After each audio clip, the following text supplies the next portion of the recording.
Bismillahirrahmanirrahim. Assalamualaikum warahmatullahi wabarakatuh. Waalaikumsalam warahmatullahi wabarakatuh. Bagaimana kabarnya anak-anak hari ini? Alhamdulillah. Alhamdulillah. Semoga kita diberi kesehatan hingga akhir nanti ya. Amin. Nah, sebelum Ibu memulai pembelajaran pada pagi hari ini, Ibu ingin meminta salah satu siswa untuk memimpin doa. Mbak Ika bisa tolong pimpin doanya? Untuk mengawali pembelajaran kita pada hari ini, berdoa menurut agama dan kepercayaan masing-masing. Berdoa dimulai. Berdoa selesai. Nah, sebelum Ibu menjelaskan materi pada pagi hari ini, Ibu ingin meminta kalian untuk mengecek kanan dan kirinya apakah ada sampah. Ada, Bu. Jika ada sampah bisa tolong disimpan terlebih dahulu dan dibuang setelah kelas selesai ya. Iya, Bu. Nah, pada pagi hari ini apakah ada yang tidak masuk? Masuk semua. Alhamdulillah kalau masuk semua ya. Nah, sebelum kita mempelajari materi pada pagi hari ini, apakah ada yang masih ingat materi dari unsur dan struktur teks berita pada minggu lalu? Ada yang masih ingat unsur teks berita minggu lalu? Ya, Mas Arif, unsur teks berita apa? Lead berita, badan, dan ekor. Ya, betul. Itu termasuk dalam struktur teks berita ya, yang benar. Ya, struktur. Kemudian untuk unsurnya sendiri itu ada adik Simba. Ada yang tahu kepanjangannya apa? Tiga. Ya, Mbak Ira. Apa, di mana, kapan, siapa, mengapa, bagaimana.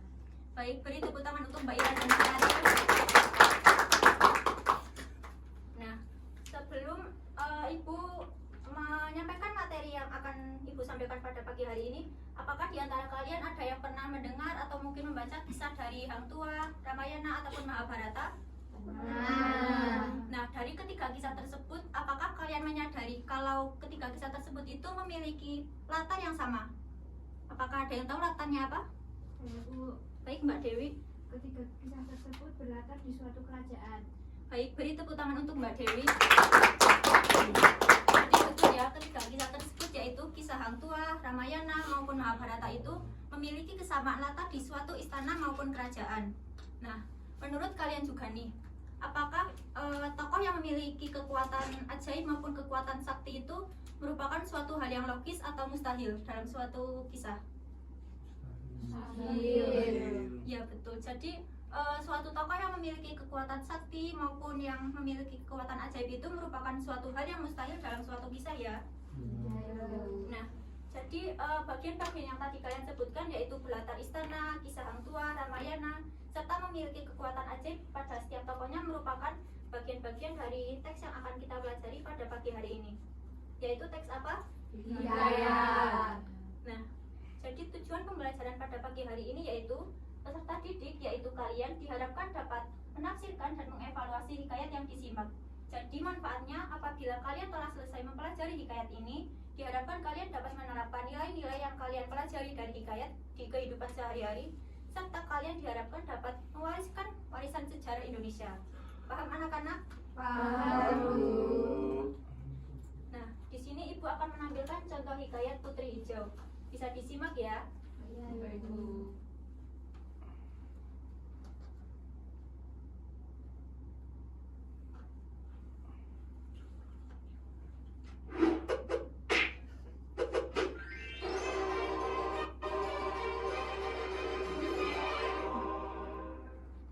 Hikayat Putri Hijau. Cerita dari Provinsi Sumatera Utara. Provinsi Sumatera Utara merupakan salah satu provinsi di Indonesia yang terkenal dengan berbagai objek wisata. Salah satu tempat wisata yang sangat terkenal di Sumatera Utara adalah Danau Toba. Danau vulkanik ini mendatangkan jutaan pengunjung setiap tahunnya. Bukan hanya objek wisata, Sumatera Utara juga kaya akan cerita rakyat. Salah satu cerita rakyat yang masih diceritakan secara turun-temurun adalah hikayat Putri Hijau. Sebuah cerita yang konon terjadi pada masa Kesultanan Delhi. Hikayat Putri Hijau bermula dari Kesultanan Aceh yang terletak di sebelah utara Kesultanan Delhi. Ketika itu, Kesultanan Aceh memiliki armada angkatan laut yang sangat tangguh. Kekuatan militer Kesultanan Aceh merupakan salah satu yang terkuat di Nusantara. Sore itu, seperti biasanya, Sultan Aceh duduk beristirahat di taman istana. Meskipun disegani negara tetangganya, Sultan Aceh masih merasa belum lengkap menjadi pemimpin. Sultan Aceh masih belum menemukan sosok yang layak menjadi permaisurinya. Tiba-tiba saja, Sultan Aceh melihat sebuah cahaya hijau di langit. Cahaya hijau itu berasal dari sebelah selatan. Kalian berdua, selidiki asal muasal cahaya hijau itu. Siap, Yang Mulia. Dua prajurit kepercayaan Sultan Aceh itu segera menuju ke arah selatan melacak asal muasal cahaya hijau. Hingga sampailah dua prajurit Aceh itu ke wilayah Kesultanan Delhi. Maka, dalam perjalanan menuju Aceh, tiba-tiba putri hijau keluar dari kotak kaca. Dilemparkannya telur-telur ayam dan segenggam beras ke dalam lautan. Mambang Yazid! Mambang Yazid! Tidak lama kemudian, seekor naga besar muncul dari dalam lautan.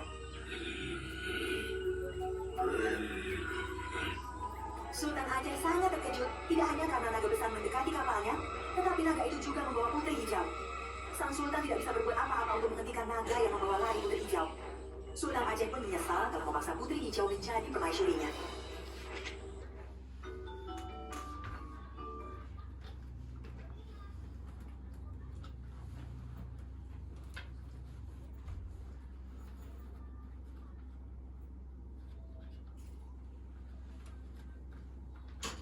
Nah, dari video yang barusan kita tonton, apakah dari kalian ada yang tahu informasi apa saja yang bisa diperoleh? Baik, Mbak Diana. Cerita tersebut itu terletak di Sumatera Utara pada masa Kesultanan Delhi. Betul, beri tepuk tangan untuk Mbak Diana. Kemudian siapa lagi tadi? Baik, Mbak Lisa dulu. Berkisah tentang perjuangan atau peperangan antara Kesultanan Delhi dan Kesultanan Aceh. Baik, beri tepuk tangan untuk Mbak Lisa. Kemudian Mbak Risma. Di akhir kisah, kakak putri hijau berubah menjadi naga untuk menyelamatkan adiknya yang ditawan oleh Sultan Aceh. Baik, betul ya, beri tepuk tangan untuk Mbak Risma. Jadi ketiga informasi tadi yang disebutkan oleh teman-teman kalian, yaitu berlatar di kesultanan, kemudian kakaknya bisa berubah menjadi naga. Setelah itu apa tadi Mbak Lisa? Kisah tentang perjuangan atau peperangan antar Kesultanan Delhi dan Kesultanan Aceh. Ya. Jadi tema tentang perjuangan seperti itu merupakan beberapa ciri khas yang biasa kalian temui dalam hikayat. Kemudian dari informasi yang kalian peroleh, kira-kira apakah ada yang tahu apa itu hikayat? Saya Bu, Baik, Mbak Ika. menurut saya hikayat itu merupakan karya sastra berbentuk prosa dengan unsur kepahlawanan dan kesaktian para tokohnya yang berlatar di suatu kerajaan. Baik, betul ya. Beri tepuk tangan untuk Mbak Ika. Jadi teks hikayat merupakan karya sastra klasik yang berbentuk prosa serta berasal dari masyarakat Melayu.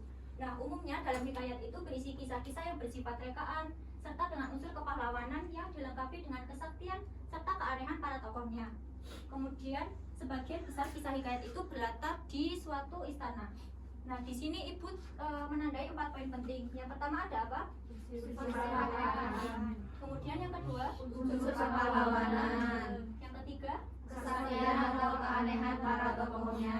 dan yang terakhir, Kehidupan istana. Nah, 4 poin tadi yaitu bersifat rekaan, berunsur kepahlawanan, memiliki kesaktian dan keanehan untuk para tokohnya, serta berlatar di kehidupan istana, merupakan beberapa ciri khas yang biasa kalian temui dalam suatu hikayat yang membuatnya berbeda dengan karya sastra yang lain.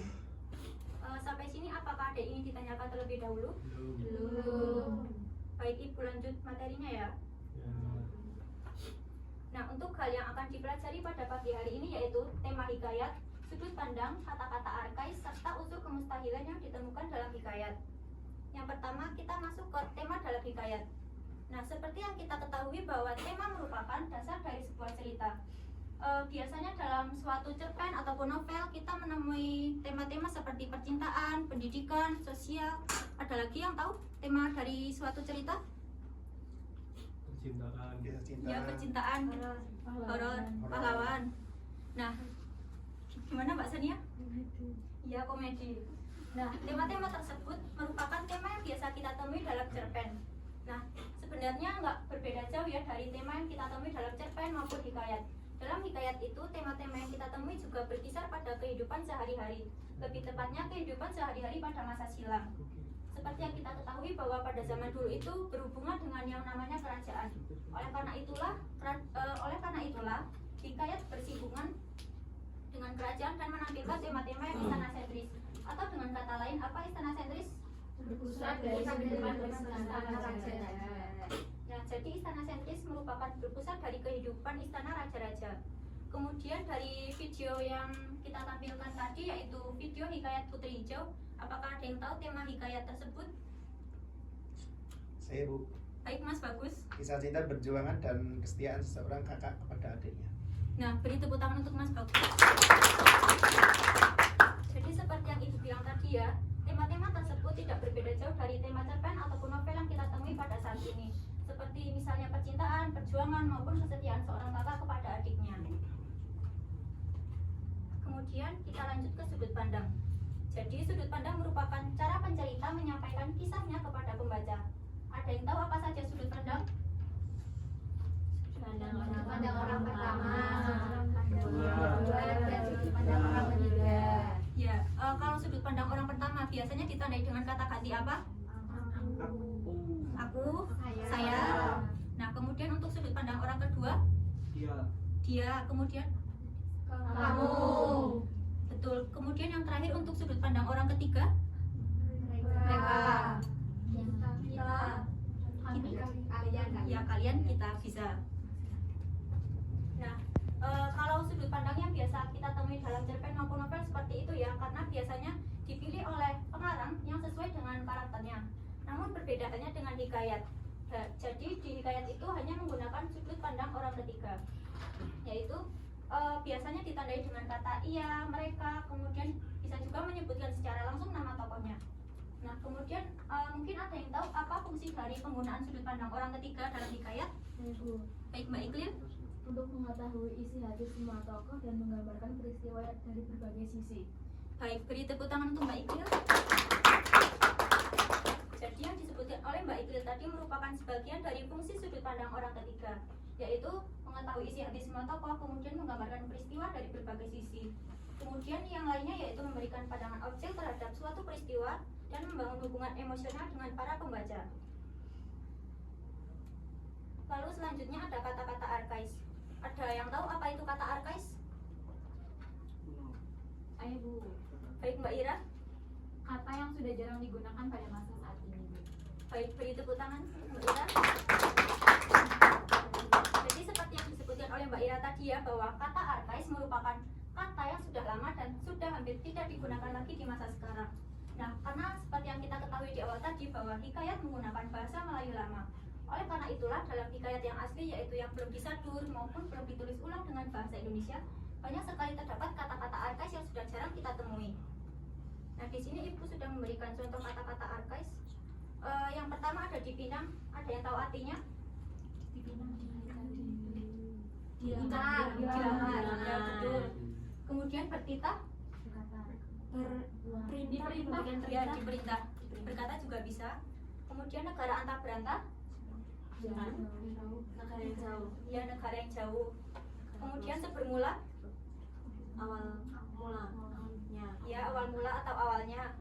Kemudian membumi, Merakyat. merakyat atau menetap. Kemudian yang terakhir ada hata. Ada yang tahu kalau hata?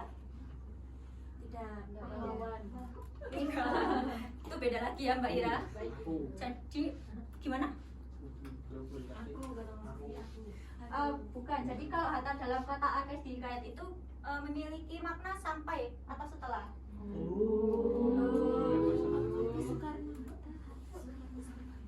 Kemudian yang terakhir ada unsur kemustahilan. Jadi salah satu unsur yang paling menonjol dalam hikayat yaitu unsur kemustahilan, yaitu hal-hal yang tidak masuk akal dan tidak bisa diterima akal sehat yang biasa dilakukan oleh para tokohnya. Nah, jadi dalam hikayat itu manusia biasanya diperlakukan lebih tinggi daripada manusia biasa lainnya, atau dengan kata lain didewakan. Nah, manusia itu biasanya dianggap sakti seperti halnya para dewa. Mungkin ada yang tahu unsur kemustahilan yang terdapat dalam hikayat Putri Hijau tadi? Naga. Ya, naga. Jadi kakaknya yang berubah menjadi naga ya. Kemudian ada lagi yang bisa menyebutkan unsur kemustahilan.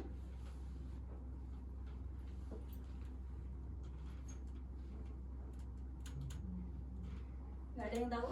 Ya. Belum tahu. Jadi unsur kemustahilan itu contohnya seperti burung yang dapat berbicara itu kan merupakan suatu hal yang nggak logis kan ya. Kemudian misalnya manusia yang berubah menjadi naga bisa yang barusan seperti kakaknya Putri Hijau itu. Nah, sebelum kita masuk ke sesi diskusi, mungkin ada yang ingin ditanyakan terlebih dahulu? Belum. Oh, baik Mas Vicky. Sebenarnya Bu, Ya. sebenarnya apa yang paling menonjol dari perbedaan antara hikayat dan cerita rakyat? Perbedaan yang menonjol dari hikayat dan cerita rakyat. Iya. Mungkin ada yang ingin menyampaikan pendapatnya terlebih dahulu? Saya Bu. Baik Mbak Laila. Menurut saya perbedaan hikayat dan cerita rakyat itu ada dua. Yang pertama asal usul dan nah, asal usul hikayat itu sendiri berasal dari masyarakat Melayu dan bersifat istana sentris. Kemudian cerita rakyat itu berasal dari berbagai daerah dengan berbagai tradisi. Kemudian yang kedua, hikayat itu tentang perlawanan tokoh kerajaan dengan unsur keajaiban atau kesaktian. Sedangkan cerita rakyat temanya itu lebih beragam. Baik, beri tepuk tangan untuk Mbak Laila dan Mas Vicky. Sebenarnya ada satu lagi ciri khas yang menonjol dari perbedaan antara hikayat dan cerita rakyat, yaitu bahasa yang digunakan.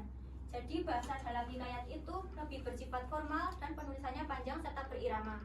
Sedangkan untuk cerita rakyat sendiri penulisannya lebih mudah dipahami dan lebih bersifat non formal seperti itu. Apakah ada yang ingin ditanyakan lagi? Baik, jika tidak ada, di sini Ibu akan membagi kalian menjadi 5 kelompok untuk mengerjakan LKPD yang sudah Ibu siapkan.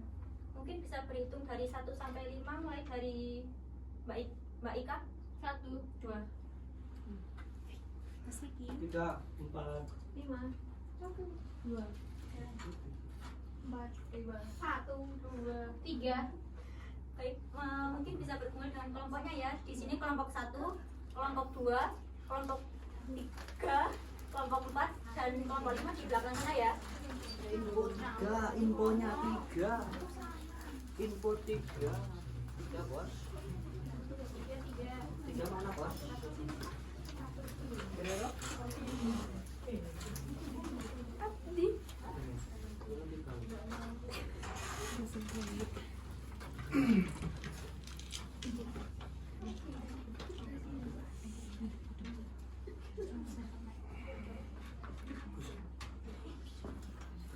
Oh ya, sebelum Ibu memulai diskusi ini, Ibu ingin mengadakan ice briefing sebentar. Nah, jadi di sini nama ice briefingnya yaitu logis atau mustahil. Jadi apabila Ibu menyampaikan suatu kalimat ataupun suatu peristiwa yang bersifat logis, kalian mengatakan logis sambil seperti ini ya tangannya. Kemudian apabila kata-kata yang Ibu ucapkan bersifat mustahil, kalian memperagakan seperti ini. Paham anak-anak? Mungkin bisa berdiri terlebih dahulu.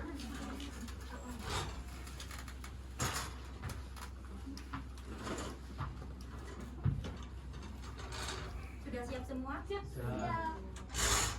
Yang pertama, seorang tabib menyembuhkan luka parah dengan ramuan daun dan air sungai. Mustahil?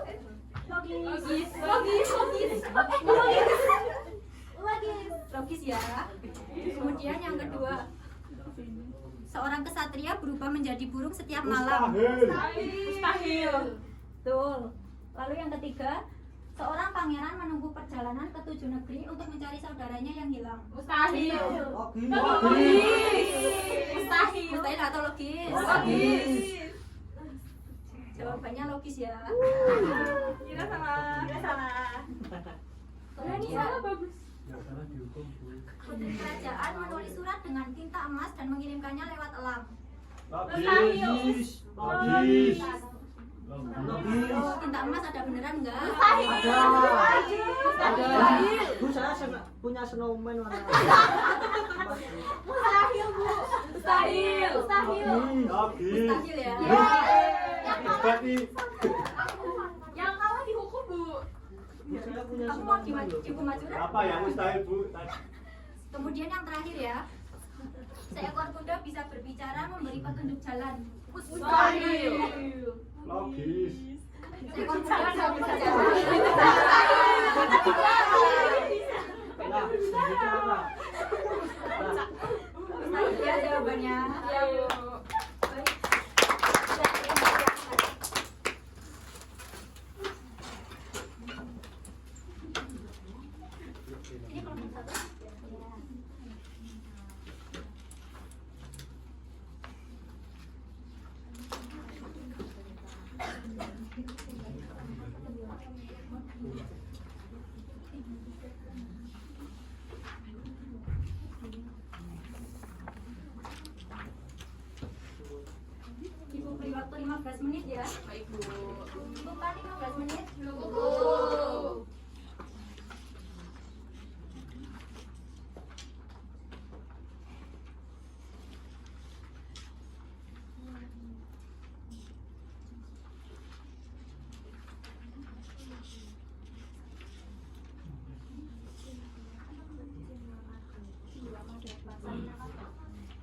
menyaksikan jawabannya. Kelompok 1 bisa maju ke depan semua. Baik Bu.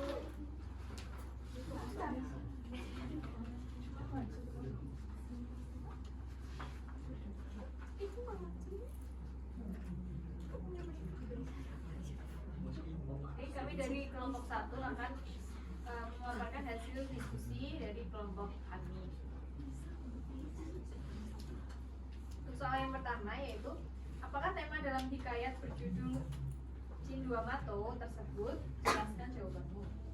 Nah, jawaban dari kelompok kami, tema utama hikayat Cinduamato ialah mengenai perjuangan untuk kebenaran dan keadilan serta pentingnya kebijaksanaan dalam menghadapi konflik dan tantangan.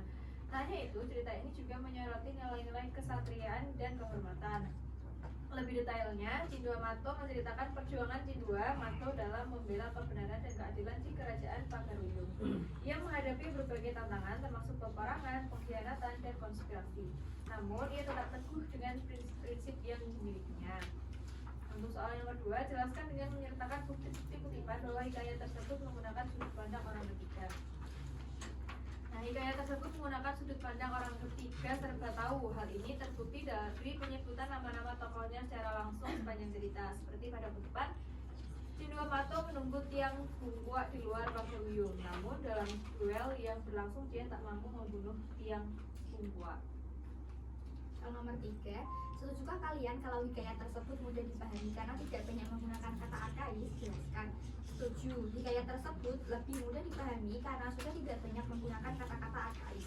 Penulisan ceritanya telah menggunakan bahasa Indonesia yang saat ini kita kenal.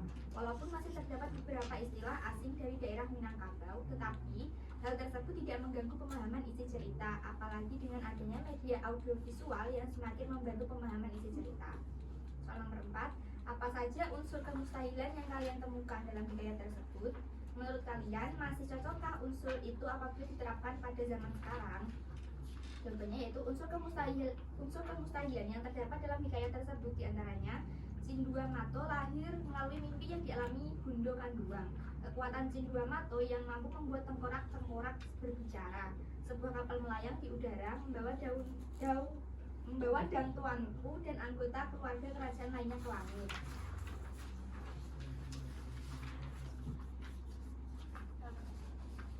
Oke, itu saja penjelasan dari kami. Kurang lebih mohon maaf. Baik, beri tepuk tangan untuk kelompok 1. Jadi jawaban dari kelompok 1 tadi apakah sama semua? Sama. Baik, beri tepuk tangan untuk kita semua.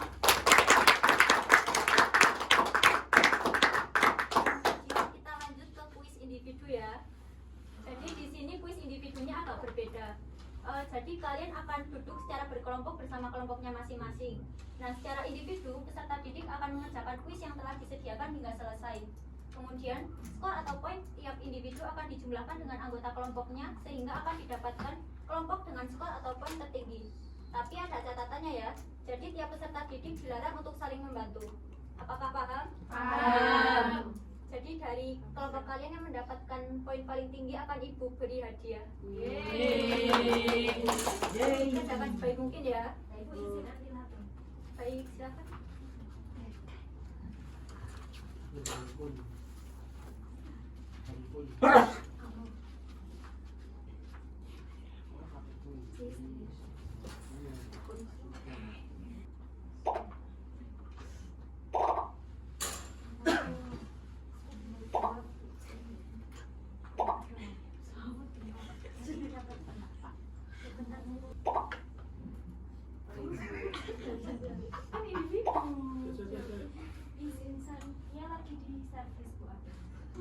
Ya, nggak apa-apa.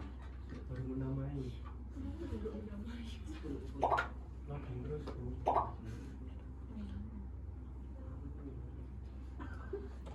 Sudah gabung semua? Belum. Baik. Ya. Sudah? Mbak Lisa sudah?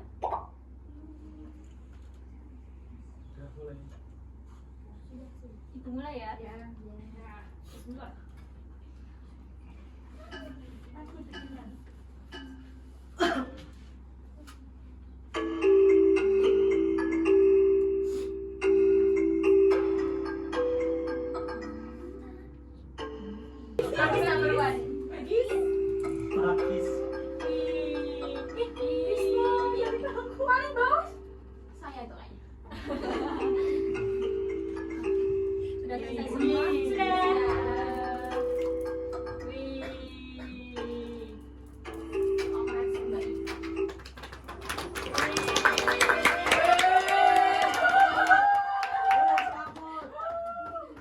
Selamat.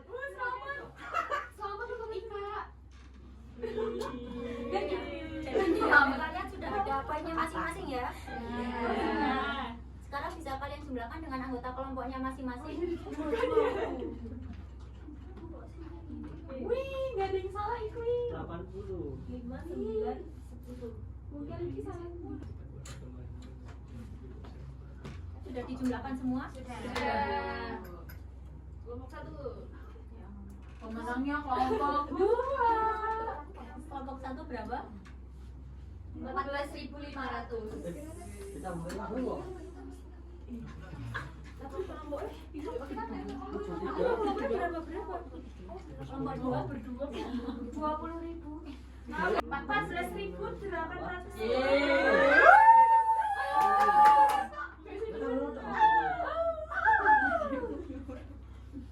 Kelompok 3 berapa? Kelompok 3. 12.980.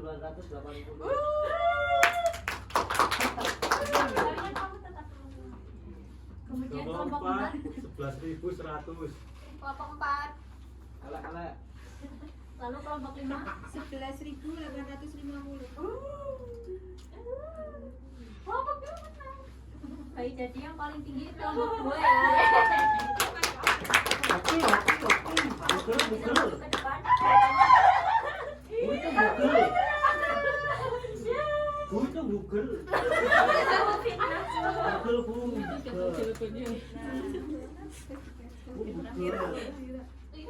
Oh, kelompok 3. Tak ada kira dewe lho. Terima kasih, Bu. Makasih. Aku juga mau.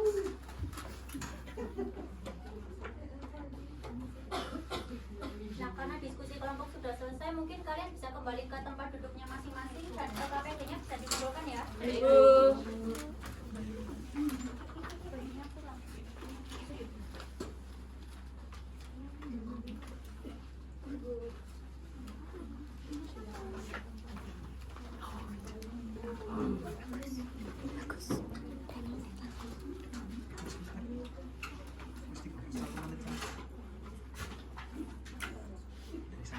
Sudah duduk semua? Jadi dari materi yang sudah kita pelajari pada pagi hari ini, apakah ada yang bisa menyimpulkan? Saya Ibu. Baik, Mbak Sania. Jadi kesimpulannya yaitu hikayat merupakan karya sastra klasik berbahasa Melayu dengan ciri khasnya bersifat rekaan, berunsur kepahlawanan, tokoh yang memiliki kesaktian luar biasa serta berlatar kehidupan di istana. Baik, beri tepuk tangan untuk Mbak Sania. Hikayat merupakan sastra lama klasik dengan penggunaan bahasa Melayu dengan ciri khas yaitu berunsur rekaan, kemudian bertema kepahlawanan, berlatar di istana, serta memiliki unsur kemustahilan yaitu memiliki kesaktian maupun kekuatan yang luar biasa untuk tiap tokohnya. Nah, mungkin apakah ada yang ingin ditanyakan dulu sebelum Ibu mengakhiri? Tidak.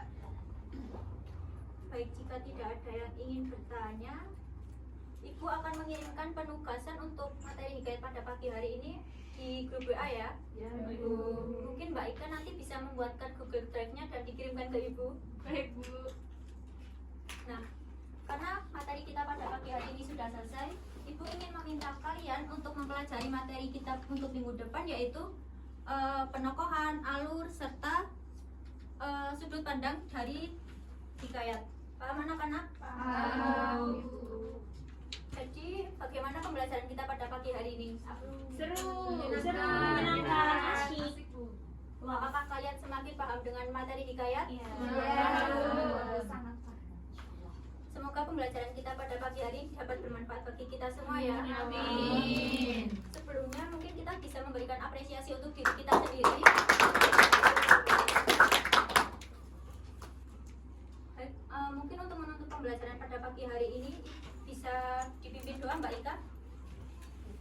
Untuk mengakhiri pembelajaran kita pada hari ini, berdoa sesuai agama dan kepercayaan masing-masing. Berdoa dimulai. Berdoa selesai. Baik, Ibu cukupkan. Wassalamualaikum